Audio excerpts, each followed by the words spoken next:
घटनोत्तर स्वीकृति का है। झारखंड उत्पाद मदिरा की खुदरा बिक्री हेतु दुकानों की बंदोबस्ती एवं संचालन नियमावली 2018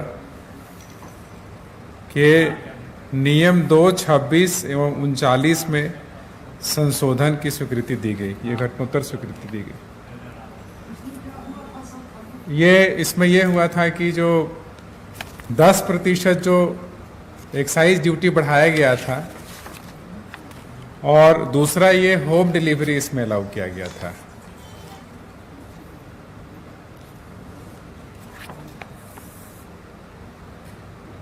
दूसरा ये भी घटनोत्तर स्वीकृति का मामला है।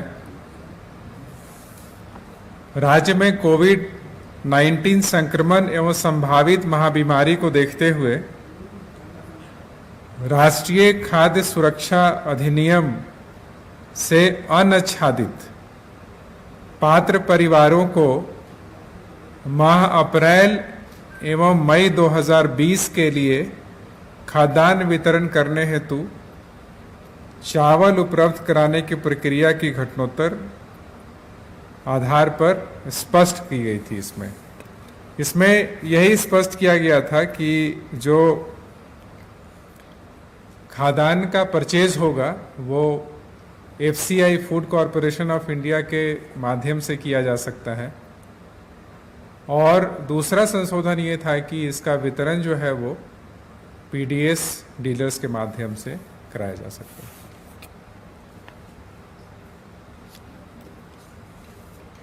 तीसरा मामला भी घटनोत्तर स्वीकृति का है। शुरू में सारे मामले घटनोत्तर स्वीकृति के हैं ज़्यादातर। ये पथ निर्माण विभाग द्वारा RIDF 25 के तहत 20 पथ परियोजनाओं के कार्यान्वयन हेतु राष्ट्रीय कृषि एवं ग्रामीण विकास बैंक यानी नाबार्ड से कुल 1025.53 करोड़ रुपया ऋण आहरण की घटनोत्तर स्वीकृति दी गई। रोड डिपार्टमेंट जो 20 परियोजनाएं कार्यान्वित कर रहा है उसके लिए कुल ये लोन नाबार्ड से लिया गया। चौथा, पेयजल एवं स्वच्छता विभाग द्वारा RIDF 25 के तहत 7 ग्रामीण जल आपूर्ति योजनाओं के कार्यान्वयन हेतु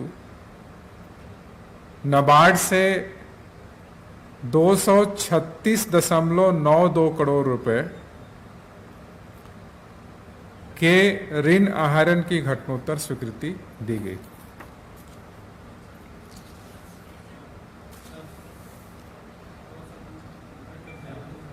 अच्छा,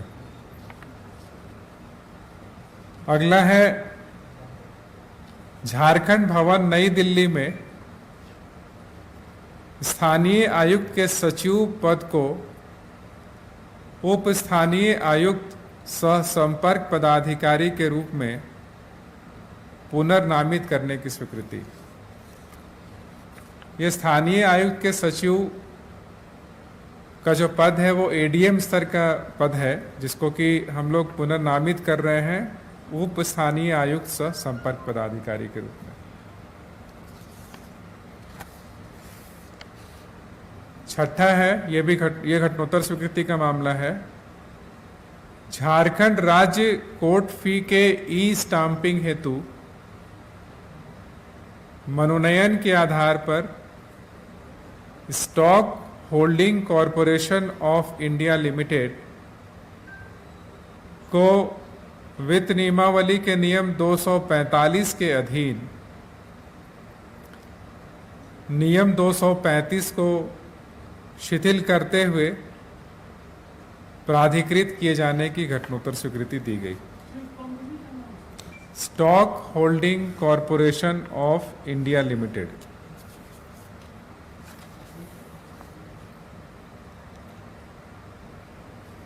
अगला राजस्व विभाग का है।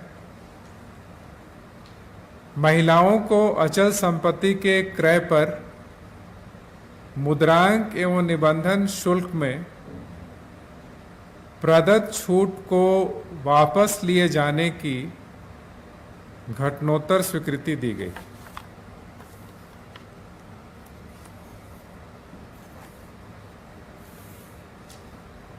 पांचवा प्रस्ताव, मुद्रांक शुल्क का भुगतान स्टाम्प के अतिरिक्त अन्य माध्यम से करने हेतु झारखंड स्टाम्प संशोधन नियमावली 2020 के गठन की स्वीकृति दी गई।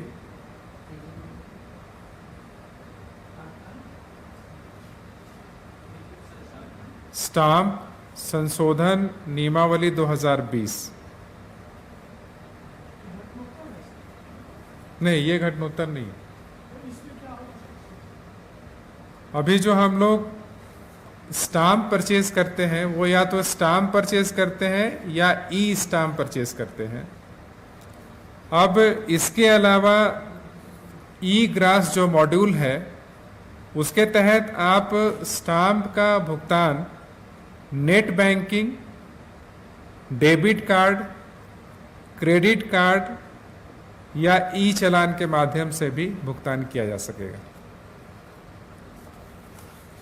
यानी कि अब मतलब आप घर बैठे जो है वो आप स्टाम्प का भुगतान कर सकते हैं और संबंधित चालान जो है वो संबंधित जो स्लिप होगा वो आप रजिस्ट्री ऑफिस में ले जा करके उसको दे सकते हैं, जिसके आधार पे निबंधन कराया जा सकेगा।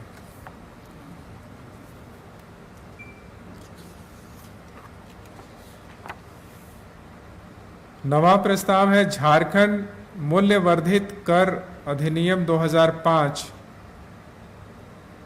के साथ संलग्न अनुसूची 2 पार्ट ई के अंतर्गत एविएशन टरबाइन फ्यूल, यानी जो हवाई जहाज में हम लोग फ्यूल यूज करते हैं उस पर देय कर दर वैट में संशोधन की स्वीकृति दी गई।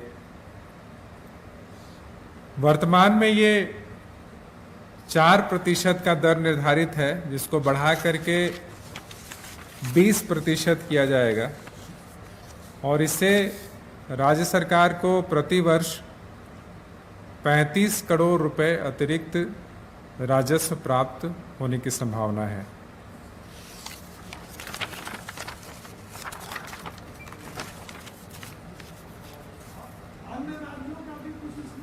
अन्य राज्य में जो तुलना किया गया है उसमें बिहार में 29% है, पश्चिम बंगाल में 25% plus 20% additional tax on tax है, उड़ीसा में 5% है, छत्तीसगढ़ में 4% है, दिल्ली में 25% है और उत्तर प्रदेश में 21% है। 21।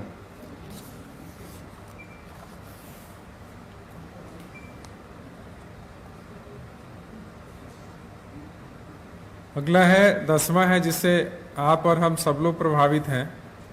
वो झारखंड वृत्तियों, व्यापारों, आजीविकाओं और रोजगारों पर कर अधिनियम 2011, Jharkhand tax on professions, trades, callings and employments act 2011 के साथ संलग्न अनुसूची में संशोधन पर मंत्रिपरिषद की स्वीकृति दी गई।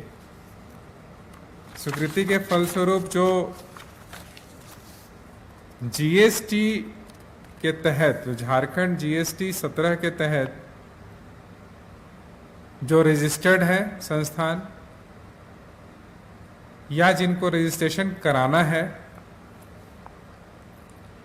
या जो नहीं रजिस्टर्ड है,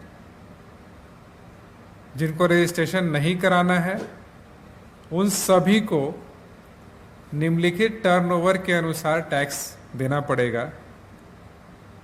ए, जिसका टर्नओवर 5 लाख रुपया है तक है उसको निल,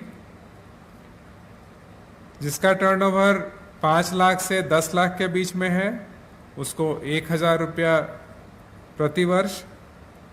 सी, 10 लाख से 25 लाख के बीच वाले, यानी कि 10 लाख 1 रुपया से 25 लाख तक 1,500 रुपया प्रति वर्ष, 25 लाख 1 रुपये से 40 लाख के बीच में 2,000 रुपये प्रति वर्ष, और 40 लाख या उससे ऊपर में 2,500 रुपया प्रति वर्ष आपको प्रोफेशनल टैक्स देना पड़ेगा। ये पहले भी ये टैक्स लागू था उन पर जो कि नौकरी पेशा थे, लेकिन अब ये सब पे समान रूप से लागू किया जाएगा।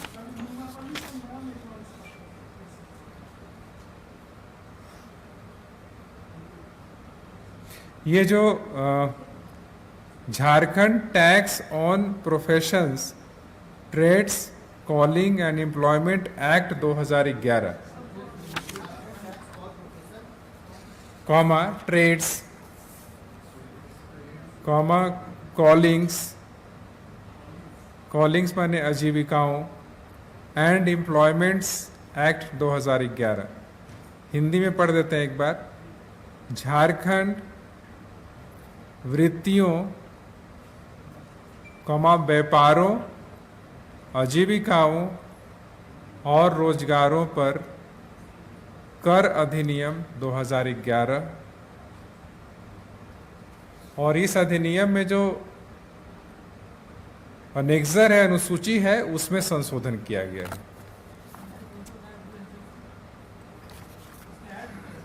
हाँ, डॉक्टर लोग भी आएंगे, जो नौकरी पेशा है वो भी आएंगे, जो दुकानदार हैं वो भी आएंगे, और जो आप लोग प्रेस रिपोर्टर हैं वो भी आएंगे इसमें।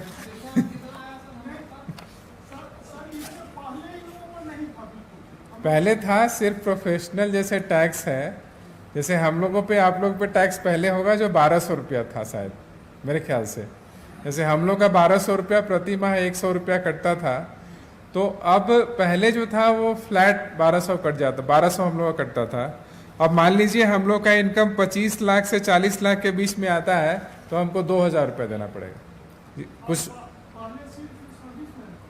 सर्विसमैन पे था, लेकिन पहले कुछ लोग छूटे हुए थे जो जीएसटी में रजिस्ट्रेशन जिनका था, नहीं भी था, जो था वो तो देते थे, जो नहीं था और जिनको नहीं कराना था वो लोग छूट गए थे, नहीं दे रहे थे।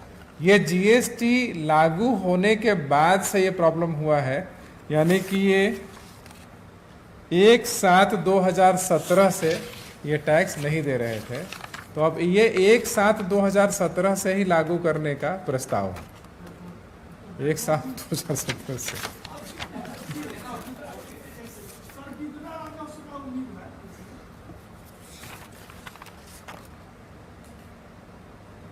₹30 करोड़ हर एक वर्ष मिलेगा। इस 30 करोड़ रुपये 30।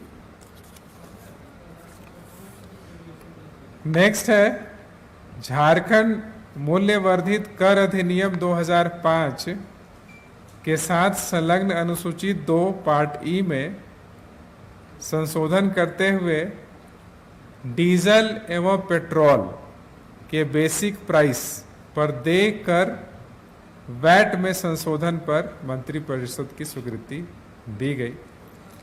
और ये देखिएगा तो एक तरीके से सारा जो है वो स्टेट का जो रेवेन्यू है वो बढ़ाने के लिए किया जा रहा है।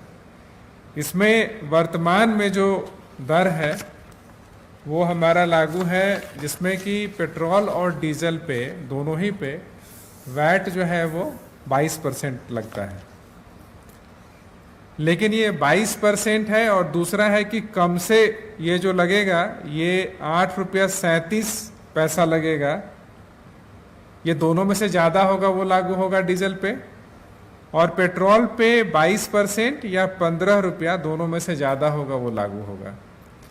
तो ये जो 8.37 रुपया जो डीजल पे लगता है उसको बढ़ा करके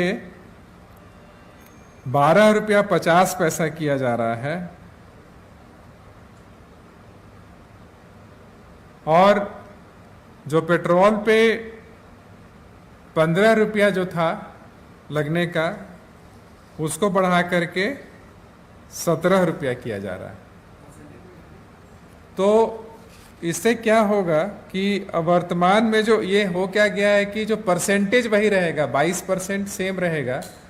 तो इंटरनेशनल मार्केट या लोकल मार्केट में आप देख रहे होंगे पेट्रोल और डीजल का जो कच्चा दाम है वो घट रहा है, और ये दाम घटने की वजह से जो परसेंटेज का जो दर होता है वो कम हो जा रहा है। इसीलिए मिनिमम सीलिंग रख दिया गया है कि इससे कम से कम इतना पैसा आपको देना ही पड़ेगा, जो कि 12.5 रुपया डीजल के लिए और 17 रुपये पेट्रोल के लिए होगा। तो ये दर क्या हो जाएगा बता देते हैं आपको, ये इम्पोर्टेंट है आपके लिए कि डीजल जो वर्तमान में झारखंड में 66 रुपया 7 पैसा में मिलता है, उसका दर हो जाएगा 66 रुपया 83 पैसा, 83। और जो पेट्रोल है उसका वर्तमान में मूल्य है 71 रुपया 24 पैसा, 71 रुपीज़ एंड 24 पैसे। उसका प्राइस हो जाएगा 73 रुपीज़ एंड 24 पैसे। यदि आप दूसरे राज्यों से तुलना करेंगे तो बिहार में जो है वो डीजल का दर 68 रुपये 83 पैसा है वर्तमान में, यानी कि अभी भी बिहार से कम रहेगा। और वहाँ पेट्रोल का जो है वो 76 रुपया 27 पैसा है। उड़ीसा में 67 रुपया 59 पैसा है डीजल का, और 71 रुपया 57 पैसा पेट्रोल का है। पश्चिम बंगाल में रेट है 65 रुपया 62 पैसा और 73 रुपया 30 पैसा। छत्तीसगढ़ में 67 रुपया 56 पैसा और 70 रुपया 40 पैसा।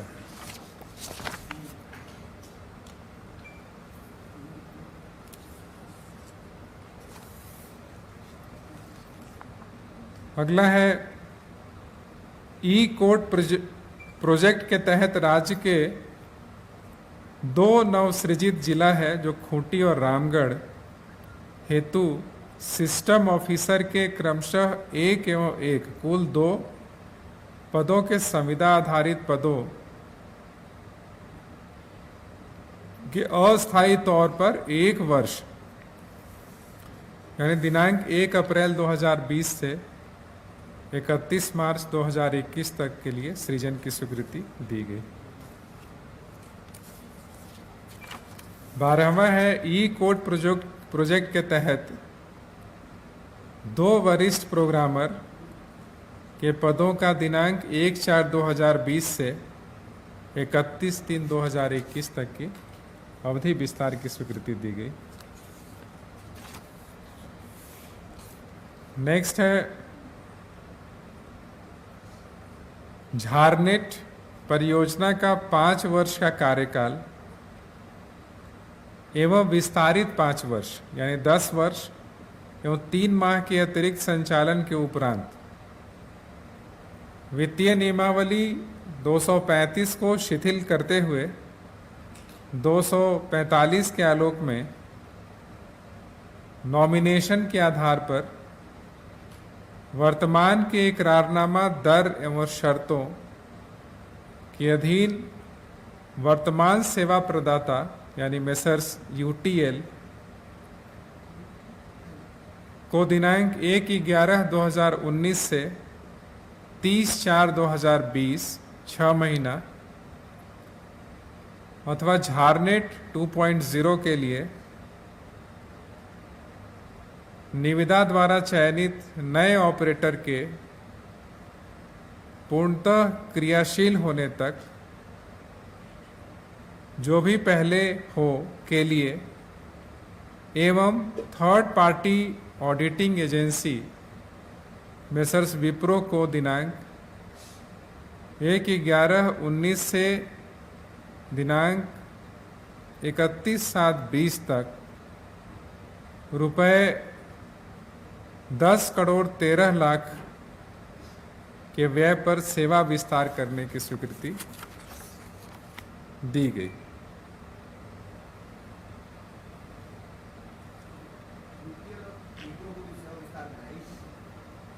हाँ हाँ, यूटीएल का जो सेवा विस्तार है वो 30 अप्रैल 2020 तक का है और विप्रो का है वो 31/7/2020 तक, दोनों को सेवा विस्तार दिया गया। झारनेट 2.0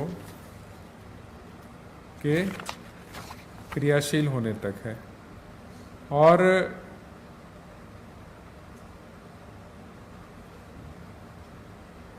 इसका जो राशि का वसूली है वो झारनेट 2.0 को क्रियाशील कर रहे जो 9 चयनित एजेंसी जो होंगे उनसे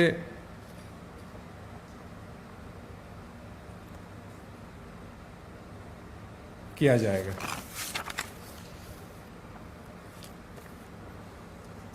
अगला है झारखंड राज्य खाद्य जांच प्रयोगशाला संवर्ग भर्ती एवं अन्य सेवा शर्तें नियमावली 2020 का गठन की स्वीकृति दी गई।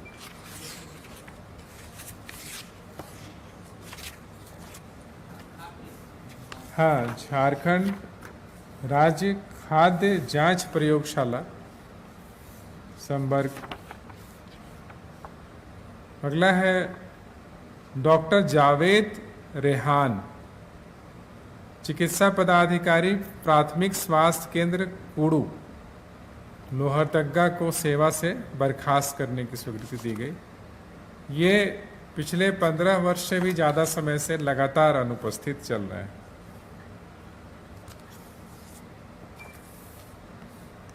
सत्रहवां प्रस्ताव है, ये घटनोत्तर स्वीकृति का मामला है। इसमें राज्य के 3 नए चिकित्सा महाविद्यालय, अस्पताल यथा दुमका, हजारीबाग एवं पलामू में कोविड-19 की जांच हेतु विशेष प्रयोगशाला स्थापित करने हेतु वित्तीय नियमावली के नियम 235 के प्रावधानों को शिथिल करते हुए एवं नियम 245 के तहत प्रेझा फाउंडेशन को कार्यहित में मनोनयन तथा प्रेझा pan IIT alumni reach for Jharkhand foundation, उसका फुल फॉर्म है वो, तथा Jharkhand state medical and health infrastructure development and procurement corporation limited, ये राज्य सरकार की संस्था है नामकुम में। ये दोनों के बीच में एमओयू किया गया है ताकि ये जो 3 अस्पताल है तीनों जगह पे, ये कोविड-19 का टेस्टिंग के लिए प्रयोगशाला वहाँ पे स्थापित हो सकेगा।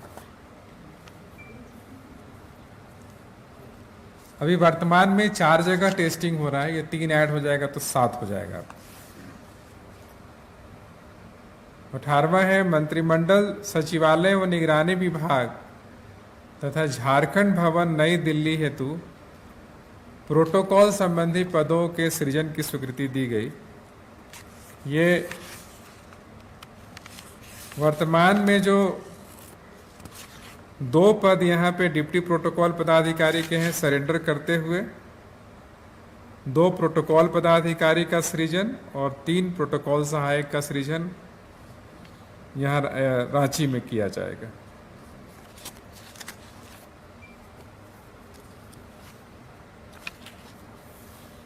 ये नेक्स्ट घटनोत्तर स्वीकृति का है। कोविड-19 से जनित महामारी के फलस्वरूप राज्य से बाहर फंसे प्रवासी श्रमिकों, यात्रियों, पर्यटकों, छात्रों एवं अन्य व्यक्तियों को सुरक्षित आवागमन एवं आरोग्यकर गृहावासन करने के निमित्त जेसीएफ से कुल 20 करोड़ रुपए की अग्रिम राशि की निकासी की स्वीकृति, घटनोत्तर स्वीकृति दी गई।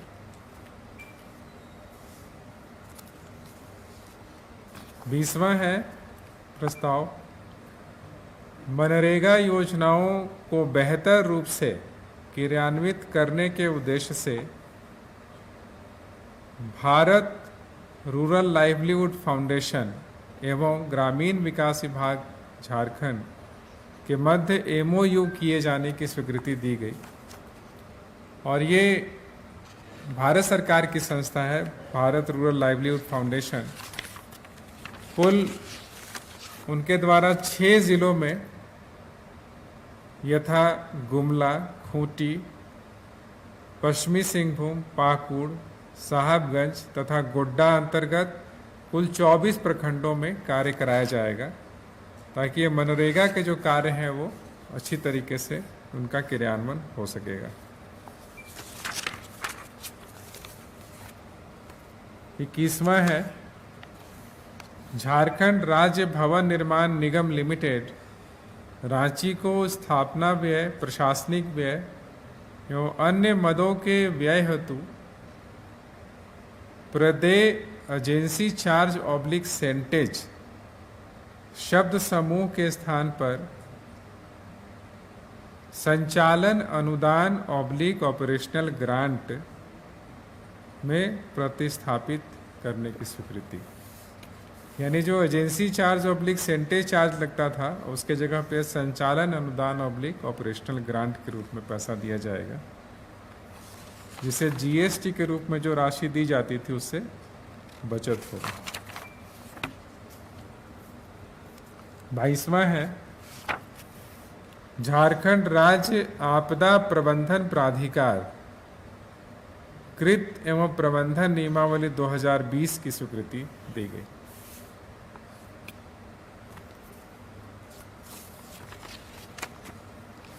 तेईसवां है राज्य अंतर्गत स्थानीय नगर निकायों में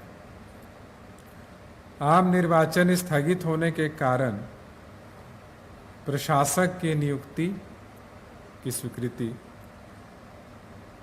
8 स्थानीय नगर निकाय देवघर, धनबाद, चास, चक्रधरपुर, झुमरी तिलैया, विश्रामपुर, कोडरमा, मझियाओं, ये फिलहाल चुनाव नहीं हो सकेगा, इसलिए जब तक चुनाव के बाद जो बोर्ड गठित नहीं होता है तब तक के लिए जो पदाधिकारी कार्य कर रहे हैं वो प्रशासक के रूप में कार्य करेंगे।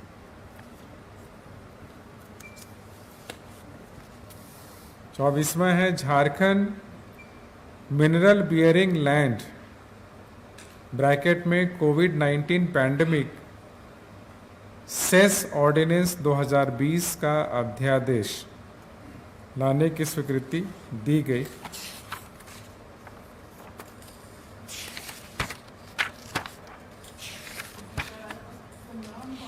इसमें नाम एक बार और बता देते हैं, Jharkhand mineral bearing land bracket में कोविड-19 pandemic cess ordinance 2020।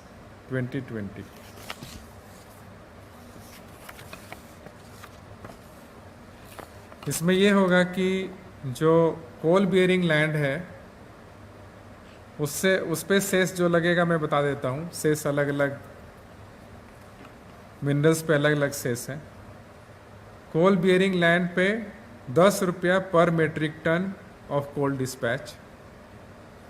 Iron ore bearing land पे 5 रुपया per metric ton of iron ore dispatch. Bauxite bearing land पे 20 रुपीज़ पर मेट्रिक टन। लाइमस्टोन पे 10 रुपया पर मेट्रिक टन। मैंगनीज पे 5 रुपया पर मेट्रिक टन।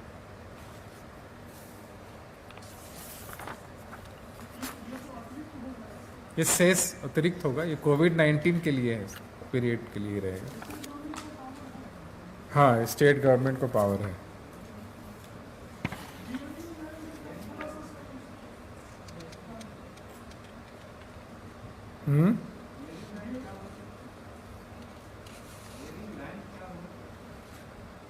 क्या बोले? वो जहाँ पे जमीन के नीचे कोयला है,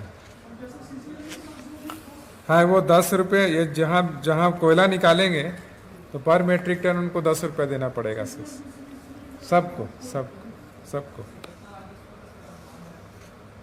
ये इसमें नहीं है प्रपोजल में। आप अलग से रेवेन्यू डिपार्टमेंट से पूछिएगा जो असेसमेंट होगा, बट इसमें ये प्रोविजन नहीं।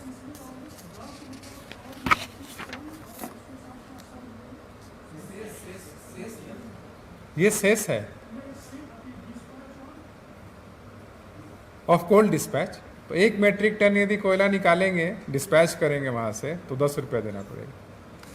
कोयला में 10 रुपया, आयरन में 5 रुपया, बॉक्साइट में 20 रुपया, लाइमस्टोन में 10 रुपया, मैंगनीज में 5 रुपया।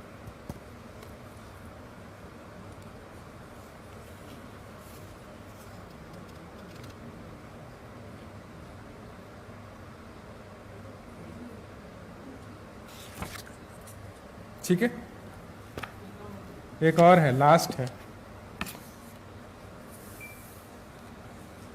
ये है भारतीय वन अधिनियम 2000, भारतीय वन अधिनियम 1927 की धारा 41, 42 एवं 76 द्वारा प्रदत्त शक्तियों का प्रयोग करते हुए झारखंड राज्य में वनोपज के अभिवहन को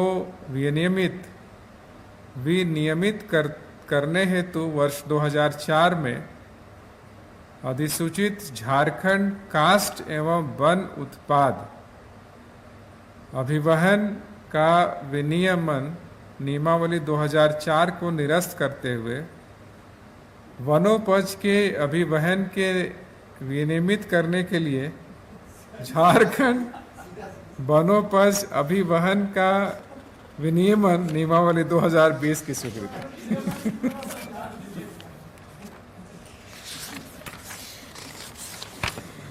इसमें यह है कि जो वन क्षेत्र से कोई खनिज को निकाला जाएगा तो उस पे उसको शुल्क देना पड़ेगा।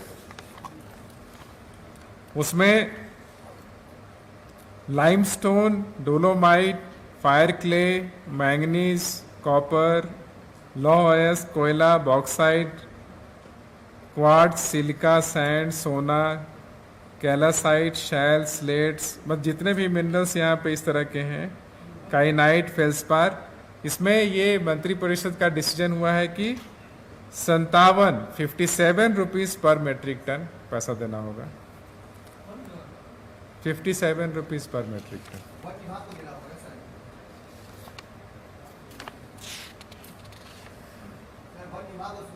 हाँ, ये तो वन अधिनियम के तहत लगाया गया है। इसमें वसूलेगा वन विभाग ही। ऐसे इसमें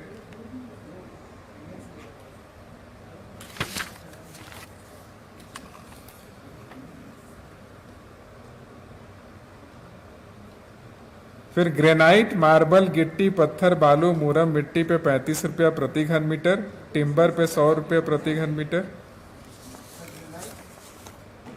मार्बल, गिट्टी, पत्थर, बालू, मूरम, मिट्टी,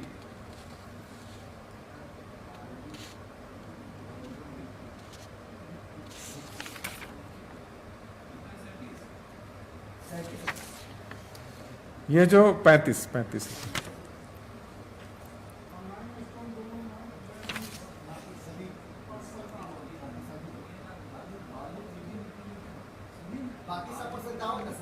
हाँ 57 है। सारा जो मिनरल्स है उस पर 57 है। ये ऐसा नहीं है कि ये झारखंड में ही लगाया जा रहा है, ये जो दूसरे स्टेट का मैं बता देता हूँ।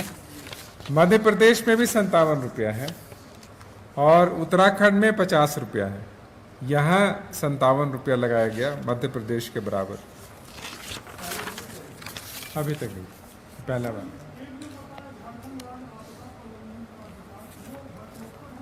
नहीं, वो घटनोत्तर नहीं है।